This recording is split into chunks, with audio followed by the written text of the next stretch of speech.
suite à une récente prospection des études de géophysique du sous-sol. Les ressources potentiellement exploitables ont pu être identifiées. Une exploitation des forages plus poussée par les biomes de forage est maintenant nécessaire afin de confirmer l'existence de l'eau dans la ville de Goma. Une fois les études géophysiques, SAF Énergie, entouré par des ingénieurs spécialisés, peuvent alors débuter les étapes déterminantes du forage. Tout commence par les idées géophysiques qui permettent de savoir s'il y a l'eau ou pas. Une fois après les études géophysiques, avoir les idées de la nature du terrain ou du sous-sol. Là, on passe directement aux étapes du forage et l'installation du chantier. Cette installation du chantier vous permet de disponibiliser tous les moyens nécessaires pouvant permettre à effectuer les forages avec succès.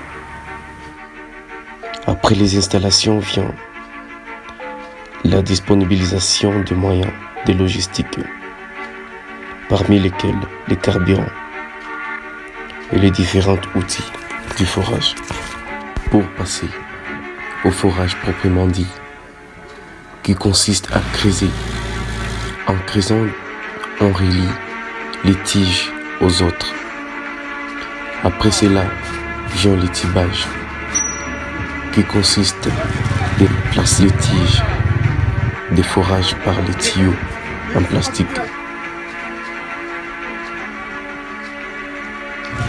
Pour passer par la mise en masse filtrante, puis le soufflage qui permet de nettoyer le puits en enlevant de l'eau sale du puits pour que l'eau sale sorte du puits.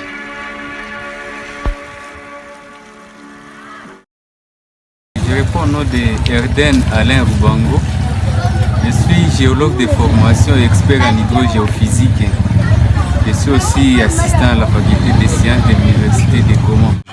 En fait, normalement, un forage commence par les études géophysiques, lesquelles études permettent de savoir au moins s'il y a de l'eau ou pas. Une fois que vous avez déjà fait les études géophysiques, vous avez déjà une idée sur la nature du terrain en parlant du sous-sol. Là, vous pouvez passer par les étapes de forage, parmi lesquelles vous commencez par l'installation des chantiers. L'installation des chantiers va vous permettre alors de disponibiliser tous les moyens nécessaires pour vous permettre de réaliser votre forage avec succès. Après, là, vous allez aussi, l'installation va vous permettre aussi de réunir les moyens logistiques, parmi lesquels vous pouvez avoir les carburants, vous avez les tiges de forage, vous pouvez avoir des différents outils pour vous permettre alors d'effectuer votre forage avec succès. Après cette installation de chantier, c'est là alors vous commencez le forage proprement dit. Le forage proprement dit, alors là vous creusez. Et en creusant, vous allez relier les tiges et les unes aux autres pour atteindre la profondeur telle que fixée par les études hydrogéophysiques. Après cette étape-là de forage, c'est là où vous allez passer par les tibages.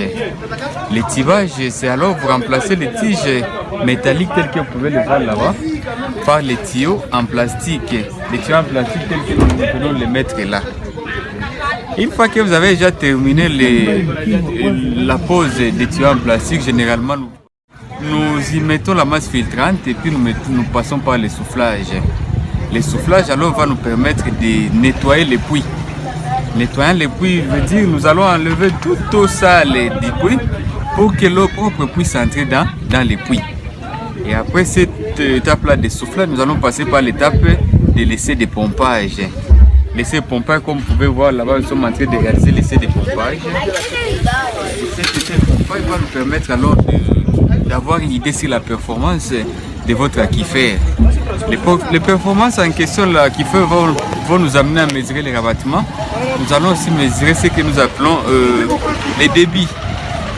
Partant de ces deux paramètres, nous parvenons alors à la transmissivité qui va nous permettre même de dimensionner la pompe qui qui sera mise dans ces puits. Ça veut dire que là, nous allons avoir une idée sur les débits moyens que nous pouvons pomper par jour ou par heure. Et après ça, nous pouvons aussi dimensionner les réservoirs.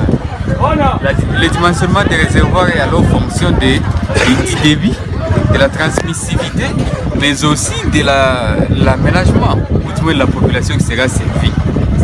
Après cela, on peut faire des réservoirs et puis on peut fermer les chantiers. Alors ici, nous avons forêt 65 mètres. En fait, les difficultés sont en fonction du terrain. Il arrive des cas où vous êtes par exemple dans ce terrain ici, des gommas qui sont construits par des basaltes. La plupart des difficultés que nous rencontrons sont des coinçages.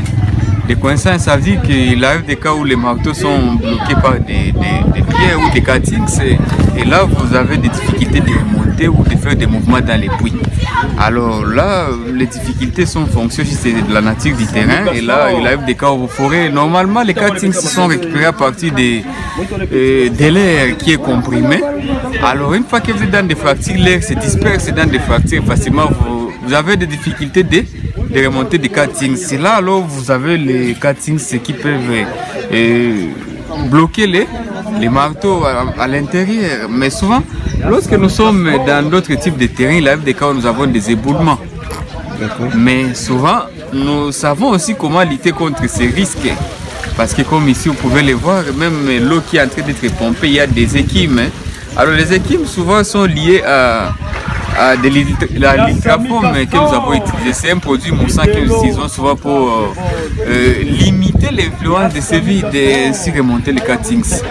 Mais souvent dans d'autres terrains, nous pouvons utiliser aussi la bentonite, nous pouvons utiliser aussi les polymères pour essayer aussi ainsi de limiter l'influence des risques potentiels.